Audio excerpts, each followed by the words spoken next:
Boa noite aos nossos queridos que estão no YouTube. E agora vamos começar a nossa meditação da Palavra de Deus, que é a nossa proposta de estarmos aqui nesta noite. Nós estamos numa série de mensagens e estamos já na terceira mensagem dessa série, que chama-se Um Mês para Viver. Então você que está aqui, você recebeu o informativo e nas páginas internas você encontra o esboço.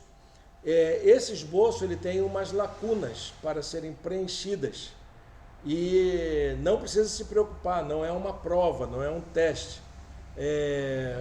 Eu vou deixar a colinha aqui no Datashow para você acompanhar.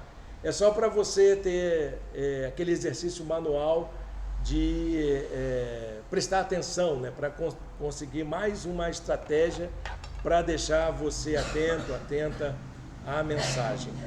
Nós começamos há 2 domingos atrás essa série de mensagens. Ela está baseada num livro do mesmo título, que foi um best-seller nos Estados Unidos. Teve uma quantidade extraordinária de leitores e, mesmo sendo um livro religioso, chamou a atenção do jornal The New York Times como uma das obras que mais venderam livros no ano de 2009, se não me engano. Um Mês para Viver. E esse texto propõe para a gente uma série de atividades que a gente pode fazer dia após dia. Se vocês quiserem, eu coloquei uma cópia do livro à disposição dos irmãos. Seguir dia após dia uma leitura para colocar em prática algumas reflexões sobre o que você faria se tivesse apenas 30 dias para viver. O que você faria? Então nós já tivemos a primeira mensagem, que até teologicamente eu fiquei com muito receio de usar aquele título, que era Uma Vida Sem Arrependimento. Viva sem arrependimentos. A ideia não é que você não precisa de arrependimento, porque Jesus disse isso para a gente, que a gente precisa se arrepender. Mas o ideal era a gente ter uma vida que a gente não tivesse nada do que se arrepender. Que a gente vivesse de uma tal maneira que se a gente viesse a partir para a eternidade hoje, eu não precisaria olhar para trás, porque a minha vida já foi corrigida na presença de Deus. Eu já estou vivendo a vontade de Deus na minha vida. A minha vida já está entregue nas mãos dele. Eu já estou desfrutando do melhor que Deus já preparou para mim. Embora eu tenha todas as minhas lutas, todas as minhas dificuldades. Então a ideia do título, né, Uma Vida Sem Arrependimento, ou Viva Sem Arrependimento, é exatamente isso. De que você possa corrigir a sua vida de uma tal maneira que você não precise ficar toda hora se arrependendo. Eu devia ter feito isso. Eu devia ter feito aquilo. De que você possa corrigir já a sua vida de tal maneira que você viva intensamente estes momentos que você está vivendo, junto com sua família, junto com a sociedade que você está inserido, no seu trabalho, na sua equipe, no seu grupo de relacionamento, com as pessoas que você ama. Viva intensamente o que Deus preparou você para viver. A segunda mensagem foi sobre a paixão, da gente colocar a nossa paixão em tudo que faz. Viva apaixonadamente. Essa relação de paixão, né, que é aquilo que nos dá força para viver, que eu tenha ânimo. Sabe que um dos problemas mais graves dos nossos dias atuais é o problema da depressão. Tem muita gente deprimida. E a depressão, o que é? Um dia eu perguntei a um psiquiatra sobre o que é uma depressão, de fato. E o psiquiatra disse: eu vou explicar com uma metáfora. Depressão é você querer se prender num calabouço, ir para o lugar mais profundo do calabouço, mais escuro, mais úmido, mais fétido e jogar a chave fora. Isso é depressão. É tristeza. Depressão é esse estado de tristeza, de amargura, que não há nada nessa vida que tire você. Uma amiga nossa, que mora em São Paulo, relatou que os coleguinhas do filho dela, que são adolescentes, tem passado por situações de tristeza tão profunda na vida que já tem cometido alguns suicídios. Alguns desses adolescentes já cometeram suicídio. E falou de um pai que estava com seu filho em casa e ele ficava mandando as mensagens pelas redes sociais, se despedindo, fazendo as mensagens de despedida. Aí mandaram a mensagem para o pai estava trabalhando de home office. Disse, olha, o seu filho acho que está pensando em besteira. Vai lá ver que ele trabalha. Aí ele abria a porta do quarto e ele estava lá. Tá tudo bem, meu filho? Quer conversar um pouco? Não, tá tudo bem. Ele fez isso 3 vezes. Quando chegou na 3ª vez, ele só viu o vulto do filho pulando a janela do 10º andar. Que trauma, não é? Isso é tristeza, é falta de paixão para viver, falta de vontade de viver, dessa coisa que nos move. E na semana passada nós vimos sobre isso, sobre essa paixão de viver. E hoje nós vamos falar sobre o amor. Nós somos convidados a exercitar o amor. Nós somos seres criados por Deus para amar. Fomos feitos para isso. Não só para amar, mas também para sermos amados. Somos objetos do amor do Pai e somos convidados a amarmos-nos uns aos outros. Essa é a proposta de vida do Senhor. Ele nos fez para isso. Ele sabe que nós somos capazes de fazer isso. Uma vez no curso de doutorado, a professora que tem doutorado no exterior, escritora de grandes livros, afamada, então ela falava de que nós precisamos exercitar o amor. E a aula dela sobre o aspecto teológico do amor foi extraordinário. Aí eu disse, olha, nós não temos condições de amar como Deus ama. Eu tenho condições de amar como eu amo, como eu sou capaz de amar. Mas amar como Deus ama, eu não tenho condições. Aí disse, como assim, Irênio? Eu só tenho condições de amar como Deus ama se eu for impactado por esse amor que Deus tem por mim. E o máximo que eu vou poder fazer é uma imitação do amor que Deus tem por mim. É o máximo. Não consigo fazer mais que isso. E aí nós, de posse dessas informações, nós vamos meditar nesta noite sobre a necessidade de que se eu tivesse um tempo de vida para rever os meus conceitos, eu preciso rever a maneira como eu amo as pessoas que estão à minha volta. Vamos fazer isso? O texto que eu escolhi para a nossa meditação está lá em João capítulo 13, verso 1. Está no informativo de vocês, está aqui no Data Show. Se você quiser também abrir a sua Bíblia para ver uma outra versão, essa é a versão da NVI, não é? Então, é bom a gente fazer isso, a gente provocar um pouquinho essa leitura bíblica. João capítulo 13, versículo 1 diz assim: tendo amado os seus que estavam no mundo, amou-os até o fim. Tendo amado os seus que estavam no mundo, amou-os até o fim. Jesus é o melhor exemplo de amor que a gente possui. E a Bíblia diz que o Senhor foi o único ser humano de quem pode se dizer que amou de forma completa a todas as pessoas, inclusive os seus agressores, os seus inimigos, os seus algozes. Jesus amou plenamente todas as pessoas. Jesus é o nosso exemplo de amor. Então eu quero deixar uma frase para provocar a nossa reflexão nesse sentido. O Senhor nos chama para uma vida plena. Não foi isso que a gente viu na semana passada? Eu vim para que tenham vida e a tenham em abundância. É isso que é viver de uma forma apaixonada, ter paixão pela vida. E essa vida plena envolve uma maneira de viver intensa nas nossas relações pessoais. Então, a proposta de uma vida plena é de viver de maneira intensa o tempo que temos no mundo. Qual é o tempo que você tem? Eu não sei quanto tempo eu tenho. É um impacto na vida da gente. A notícia que eu tive, que eu era portador de um câncer em dezembro do ano passado, me fez pensar sobre isso. Quanto tempo eu tenho?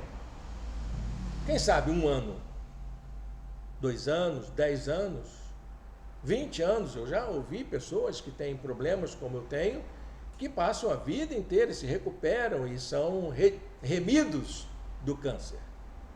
Ok, podemos fazer isso, sim, é possível. Eu creio no poder de Deus. Eu creio também na habilidade da medicina.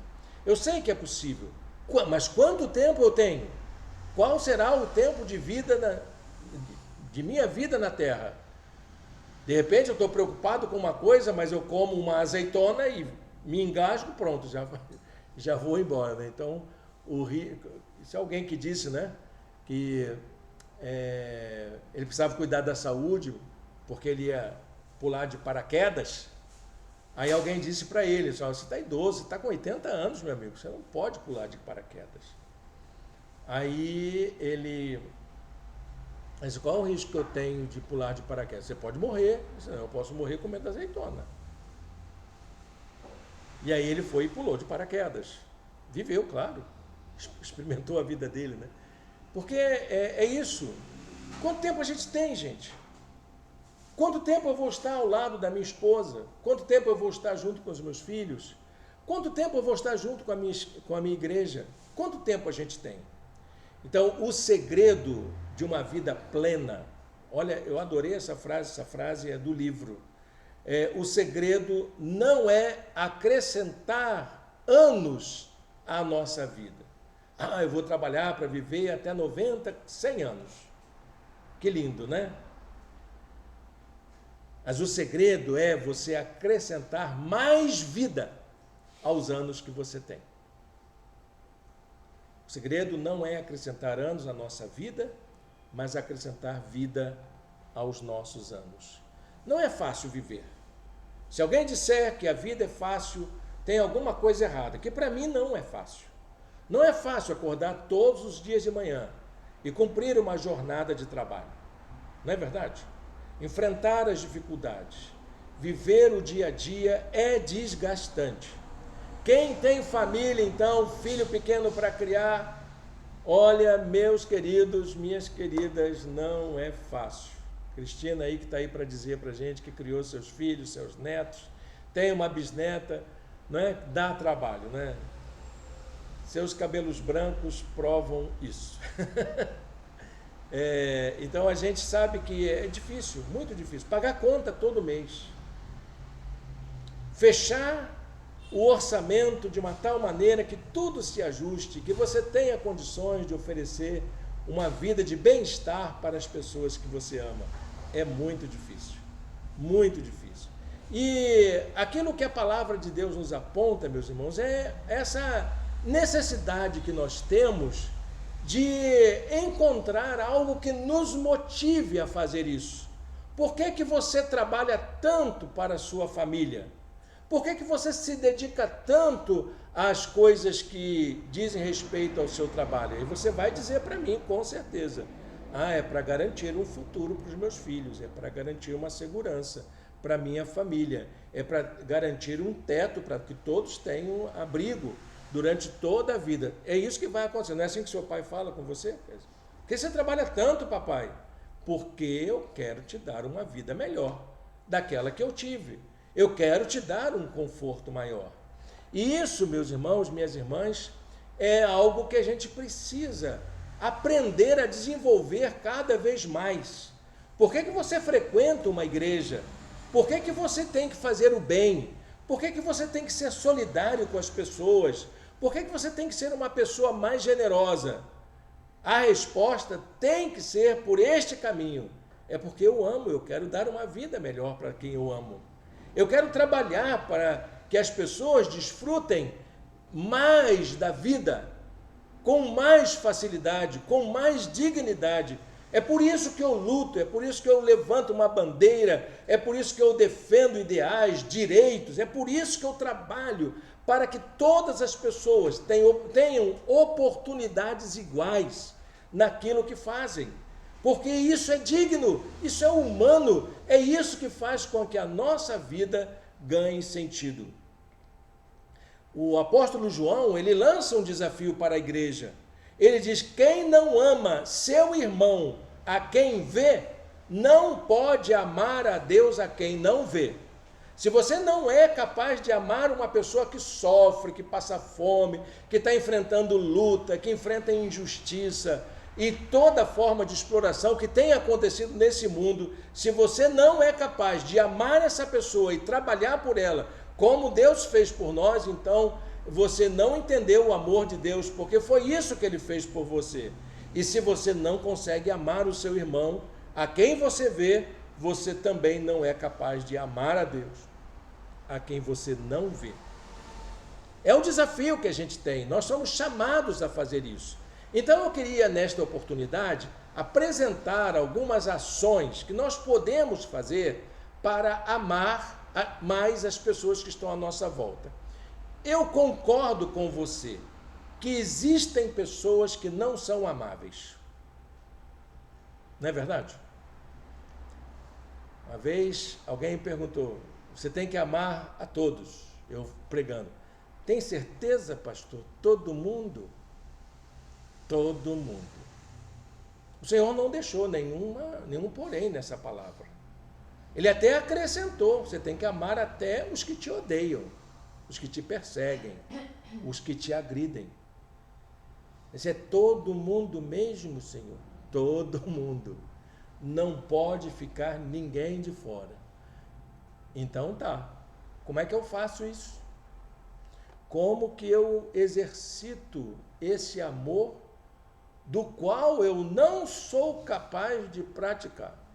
Meu Senhor, eu não sou a Madre de Teresa de Calcutá, né? Eu não sou monge tibetano, eu tenho sangue nas veias, eu também tenho orgulho próprio, e todas essas coisas, né? Ok, gente, o Senhor sabe disso. O Senhor também tem, existem atitudes humanas das quais o Senhor odeia. Ele odeia a infidelidade, Ele odeia quem oprime, Ele odeia quem explora o mais pobre, Ele odeia isso. Deus tem um pavor de pessoas, tem um ódio, posso dizer ódio da parte de Deus, assim, e levanta a ira de Deus mesmo para quem faz essas abominações, que Ele chama na sua palavra de abominações. Mas Ele não abre mão de servir em amor. Porque amar não é um sentimento. Amar não é uma sensação agradável. Amar é uma atitude. É um jeito de agir. É um jeito de fazer as coisas, a fim de que as outras pessoas tenham acesso a uma vida mais digna, como ser humano que é, apesar de tudo de errado que a pessoa faz.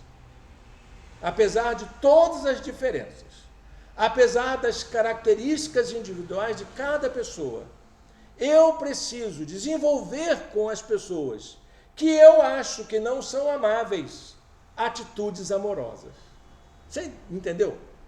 Você não é obrigado a gostar de todo mundo, mas você tem um desafio colocado diante do Senhor para desenvolver ações amorosas por aquelas pessoas que não são amáveis. É o grande desafio. Martin Luther King falava isso, de que o grande desafio da nossa vida é amar o que não é amável. Amar o que é amável é fácil. Amar os irmãos é uma delícia. Eu amo amar os irmãos. Mas amar o que não é amável é o desafio que Jesus colocou para nós. Vamos então pensar em algumas atitudes nossas que possam fortalecer o nosso amor por pessoas, Só que eu não vou pensar somente nas pessoas que não são amáveis aqui, tá bom, gente? Eu vou pensar naquelas pessoas que são da minha convivência e que eu deveria amar, né? Estou lembrando da minha filha, que dizia que tinha uma raiva muito grande da avó quando era criança. Aí eu perguntei a ela, minha filha, quantas avós você tem? Com quem você convive? Aí disse, uma. Então tá bem. A única pessoa que você tem que gostar nessa vida como avó é a sua avó. Viu? O resto você exclui do seu caderninho. Você não precisa gostar das pessoas, mesmo que elas sejam ótimas para você, mas elas não são sua avó, então você só vai gostar da sua avó. Você entendeu? É assim que a gente funciona. Quantos maridos você tem? Você era uma esposa de pastor que dizia que não conseguia amar o seu marido. Então ela disse, mas peraí, quantos maridos você tem? Um. Então, minha filha, você só tem que amar esse marido. Só ele. E assim o seu cônjuge, né? O seu homem, mulher. Quantos filhos você tem? 2, 3, 9? Ou como uma amiga, né? 21 filhos tinha a mãe dela. E ela amava todos. Olha, demonstrava amor por todo mundo. São esses. Filho dos outros não precisa amar, né? Precisa amar seus filhos. Como que você desenvolve amor por essas pessoas que são importantes para a sua vida? Mesmo aquelas pessoas que são importantes para a sua vida, com quem você tem que conviver, mas que não são amáveis. Como é que você desenvolve? Bom, a primeira atitude é você tomar a iniciativa. Você dar o primeiro passo. Somos nós que precisamos dar o primeiro passo para restaurar relacionamentos. A palavra de Deus nos diz isso, de que eu preciso fazer isso, eu preciso tomar a iniciativa. Assim como Deus fez. O que eu fiz para o Senhor me amar do jeito que Ele me ama? Eu pedi alguma coisa para Deus? Eu pedi para que Ele mandasse o seu filho morrer na cruz? Ninguém pediu. Ninguém pediu para ser perdoado. Ninguém pediu para ser acolhido, mas o Senhor tomou a iniciativa. Ele agiu primeiro. Ele fez isso por nós. Ele deu o primeiro passo para nos alcançar e sermos transformados por sua graça. Guarde esse versículo com você. Efésios capítulo 3, versos de 17 a 19. Oro para que vocês, arraigados e alicerçados em amor, possam juntamente com todos os santos compreender a largura, o comprimento, a altura e a profundidade, e conhecer o amor de Cristo, que excede todo conhecimento, para que vocês sejam cheios de toda a plenitude de Deus. É isso, gente. Como é que eu faço para tomar uma iniciativa de procurar um parente que me ofendeu, mas você precisa conviver com ele? Ele é alguém importante para o seu relacionamento. Dê o primeiro passo. Demonstre amor, faça algo que possa impactar a vida dele, assim como Deus fez com você, que o atraiu, que o seduziu. Jeremias fala isso, né? Seduziste-me e fui seduzido. E ele diz isso, né? Que ele foi atraído por Deus com amor eterno, com amor eterno. Então, essa é a primeira atitude. Tome o primeiro passo. Está enfrentando conflito no seu relacionamento mais próximo, nas pessoas que são importantes para você, seja na sua família, seja no seu trabalho. Tome a iniciativa de demonstrar amor. Não é corrigir problema, não é falar na lata o que o outro precisa ouvir. Vou falar certas verdades para você. Verdade dita sem amor é crueldade, irmãos. Guarde isso, é uma frase que a gente usa sempre na nossa igreja. Toda vez que você vai falar uma verdade para alguém, mas ela não é carregada de amor, você está sendo cruel com essa pessoa. Então, demonstre amor, desenvolva atitudes amorosas, tome o primeiro passo. A segunda atitude é explore o perdão. Explore o perdão. O quanto você pode perdoar? Meu Deus, eu tenho que perdoar tudo. Olha, o Senhor perdoou você por completo. O Senhor demonstrou perdão pelas coisas que você fez.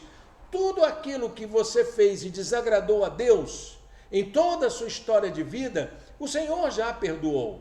E ele pagou um preço caríssimo por causa disso.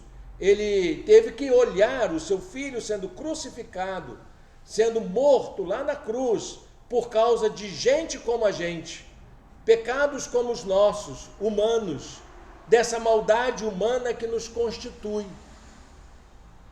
O que é que alguém fez com você que você não pode perdoar? Lembre-se que o Senhor já lhe perdoou tudo. Eu sei que é difícil perdoar. Eu sei que é uma luta tremenda para a gente relembrar coisas que a gente carrega com a gente, que estão magoadas, feridas no nosso coração. Eu sei que é difícil a gente revirar esse passado, mas a gente precisa olhar para essas ações com graça e misericórdia, assim como o Senhor olha para nós.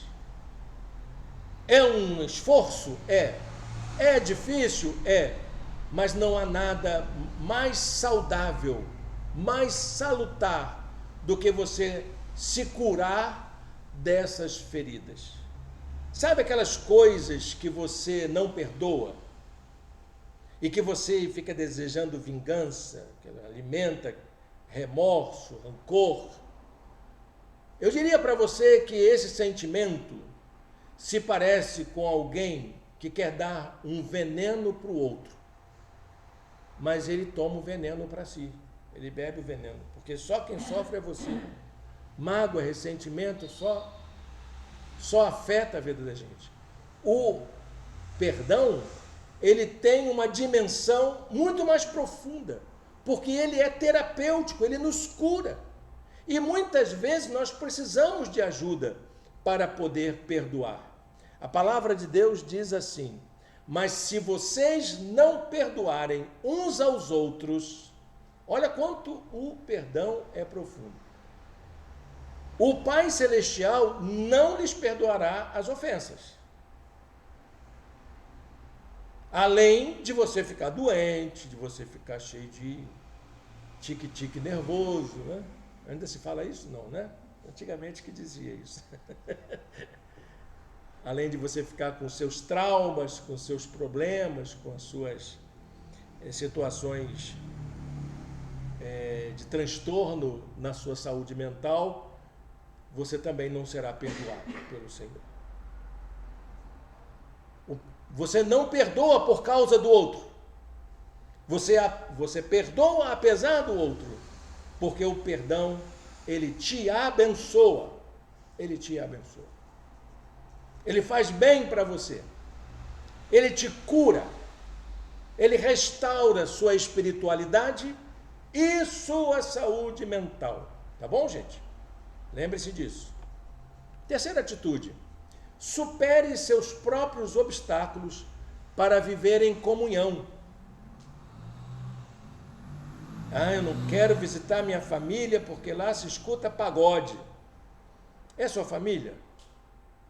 Vai lá, gente, escuta um pagodinho, não vai fazer mal não. Você não vai morrer por causa do pagode. Mas o pessoal enche a cara de cerveja. Vai lá, dá um abraço na pessoa, ele está querendo isso. Mostra que você não é um ET, né? Porque o Senhor nos chamou para sermos diferentes, não para sermos esquisitos, vivermos numa clausura, num cantinho, como se eu fosse separado do mundo. Não, meu irmão, ninguém foi chamado para isso. Nós precisamos quebrar as barreiras que impedem a nossa comunhão. A gente que é crente sabe como é que isso é difícil, né? Chega um crente, né? Fica complicado, né? Porque o pastor não faz isso, o pastor não faz, crente não faz aquilo. Aí fica difícil, né? A gente até ri de algumas coisas, não é? Quebrar o gelo, fica difícil, né? Mas a gente precisa aprender a fazer isso, a estar onde as pessoas estão. Jesus chamou-nos a nos alegrarmos com os que se alegram e chorar com os que choram. A gente precisa saber se alegrar com as mesmas coisas que alegram os nossos amigos, os nossos familiares. Precisamos aprender a fazer isso. Precisamos gostar de certas coisas. Ah, mas aqui, né? Isso aqui é do demônio. Gente, por que crente vê demônio em tudo? Há cristãos que têm mais familiaridade com o demônio do que com Deus, porque consegue identificar demônios onde ele acha que tem, mas não conseguem perceber Deus no cuidado da sua própria vida. Uma vez um irmão chegou na nossa igreja e disse: pastor, tem um demônio naquela árvore. Onde? Ali. Temos que orar aquela árvore. Eu disse: que isso? O demônio não sai assim, não. O demônio, ele vem para criar confusão. Ele é o pai da mentira. Ele vem para roubar e matar e destruir. Quando você está na árvore, deixa na árvore, coitado. Coitado da árvore. Ela não vai fazer nada com a árvore. No máximo é deixar um cupinzinho que a gente bota um inseticida que resolve o problema dela.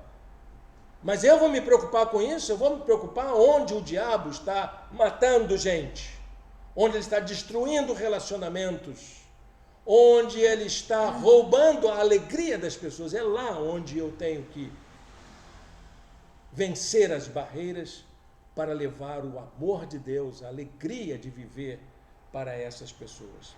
E sou eu que posso fazer isso. Uma vez eu e minha esposa fomos numa festa da família e não havia ninguém crente no lugar.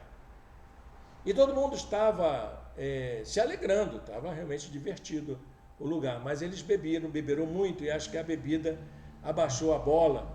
E a gente que tinha chegado e não bebeu nada, a gente continuava com o astral lá em cima, rindo, brincando, conversando, se envolvendo com as pessoas. Aí, gente, como é que vocês são diferentes, né? E não beberam nada. Disse, graças a Deus, é por isso que somos assim, porque a gente é de coração aberto, a nossa alegria é espontânea, a gente é feliz porque a gente tem uma razão a mais para ser feliz. Não é verdade? Você não é assim também? O que é que faz você ser uma pessoa aberta aos relacionamentos? Ah, mas não falo com fulano porque ele é da religião A e da religião B. Meu irmão, quem ensinou você a ter preconceito de religião?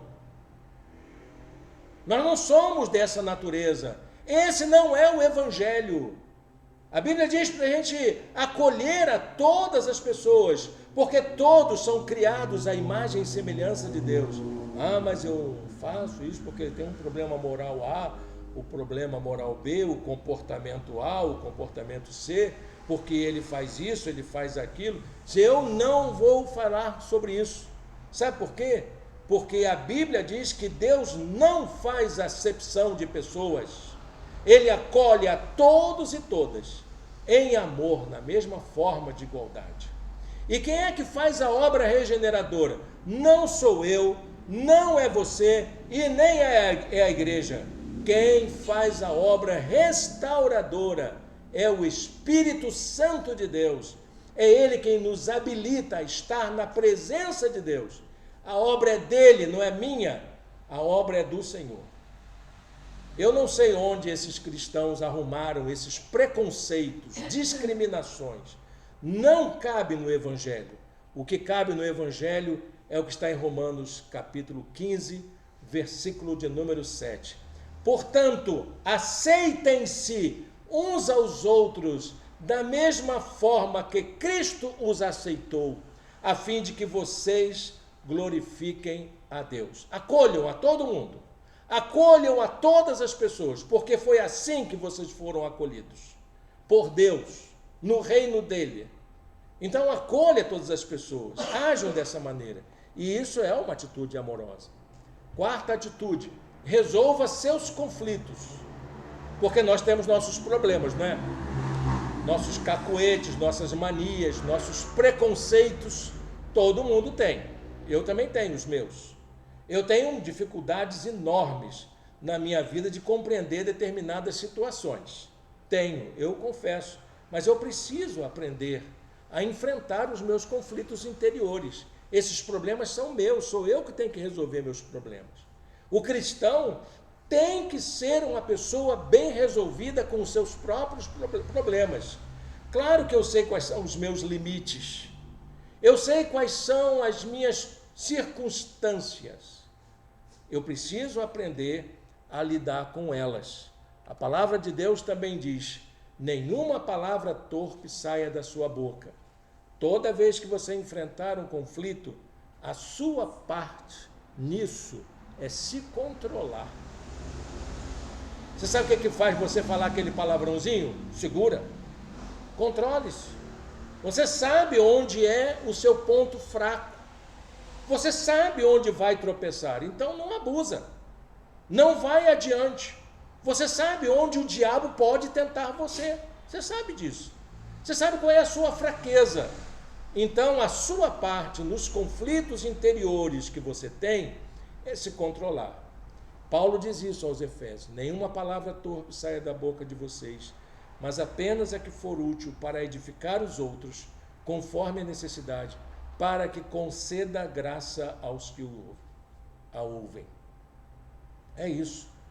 Você sabe o que vai causar trauma quando você falar. Então, se controla e ofereça graça. Eu sei que eu preciso fazer isso, né? Quando alguém atravessa o meu carro na frente, a vontade é de falar, abaixar o vidro da janela, né? E falar uma palavra bem dura. Buzinar. Isso ofereceu graça para as pessoas? Eu me pergunto isso. Aí sim, gente, passou, agora já foi. Já deixei extravasar o meu velho homem aqui. Preciso corrigir para ir adiante. Porque a gente não vai acertar todas, não é? Não é verdade? A gente não vai acertar todas. Eu dou uma topada em casa, Solange fica me olhando. É agora. Aí ele vai soltar uma palavra dura. Eu sei como é que eu sou. Dói pra caramba. Ainda mais quando pega na cabecinha do dedo mindinho. Que eu acho que eu já fraturei ele diversas vezes em toda a minha vida. Ele está todo fraturadinho. Tirar um raio-x vai estar todo fragmentado. Mas eu me seguro. Eu disse, não vou perder a bênção que eu tenho da minha vida por causa de uma topada. Não é isso que vai me fazer sair da minha linha, sair da minha normalidade. Porque essas coisas acontecem exatamente para que a gente possa exercitar autocontrole.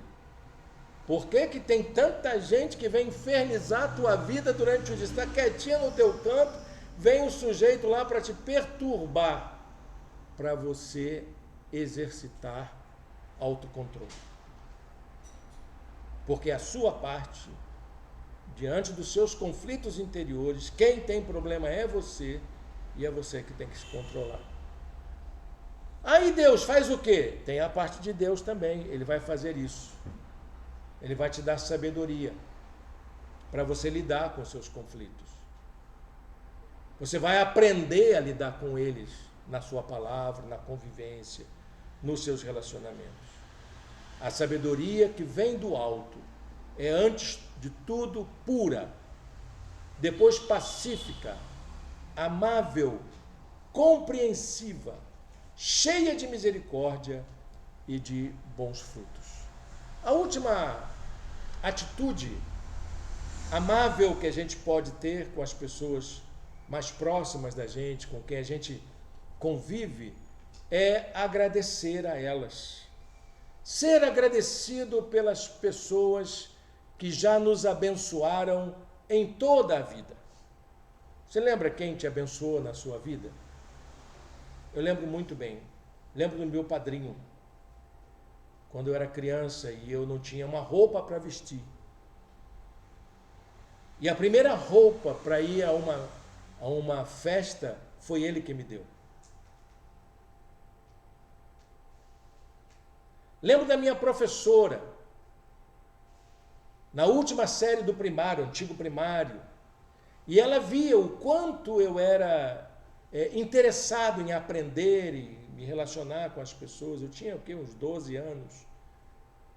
E ela, no fim do ano, quando todos os alunos terminavam o primário, as professoras faziam homenagens, né? Então aquela professora, a professora Elizabeth, ela deu um presente para cada aluno, de acordo com a sua personalidade. Para um deu bola, para outro deu apito, para outro fez o quê? Boneca, não sei o quê. E para mim ela deu um livro. Isso aqui, Irene, é porque eu sei que você vai usar. Eu tenho esse livro até hoje. Chama-se Uma Vida em Segredo, de Altran Dourado. Um romance, pequenininho. Está lá em casa até hoje. Nunca me esqueço dele. O primeiro livro que eu ganhei para que eu lesse para o meu prazer. Como eu agradeço a professora Elizabeth por ela ter feito isso. Já li muitos outros livros, se ela soubesse hoje. Olhar na minha estante, eu já me desfiz de muitos, já estou querendo desfazer de outros. Lembra quem te abençoou? Quem ajudou você a chegar até aqui? Quem te deu força? Eu sei que a vida tem muita gente que nos atrapalhou, né? Para fazer o mal feito tem um bocado de gente. Mas sempre tem aquela que nos abençoou. Você lembra bem? Essas pessoas são muito especiais. São instrumentos de Deus. Eu me lembro que em 2003 2002 para 2003, fiquei desempregado. Não tinha nada. Eu não tinha um horizonte sequer para mim. E a minha irmã falou assim, Irene, me dá o seu currículo. Eu vou levar lá para o lugar onde eu estudo, porque lá qualquer um dá aula lá, e você, quem sabe, né? Aí disse, mas eu não sou qualquer um. Brincando, né? Aí eu entreguei o currículo para ela. Ela levou. Passou um mês e tanto, eu não tive resposta. Aí quer saber, eu vou atrás. Quero saber. O que fizeram? Aí eu fui procurar saber. Subi na sala, tinha 2 professoras lá no fundo da sala. Só lá. Eu queria saber se vocês têm alguma resposta para o currículo que eu enviei. Aí uma delas disse assim, qual é o seu nome, meu filho? Já me ganhou, né? Me chamou de filho. Aí eu disse, Irênio. E ela somente comprou assim, Irênio Silveira Chaves. É de você que a gente precisa. 3 dias depois estava numa sala de aula, dando aula. Um dia estava na faculdade, aí passou essa professora. Aí disse, vem cá, eu tenho um negócio para falar com você. Desde que eu entrei aqui, não pudemos nos falar mais, já tinha anos, uns 2 ou 3 anos. Eu quero dizer para você que Deus usou a sua vida para abençoar a minha, quando você disse que era de mim que vocês precisavam. Aí ela parou, chorou, me abraçou. Aí, Irênio, isso para mim me fez ganhar a vida. Eu me sinto recompensada. Já parou para fazer isso? Já parou para lembrar quais são as pessoas que te abençoaram para chegar até aqui?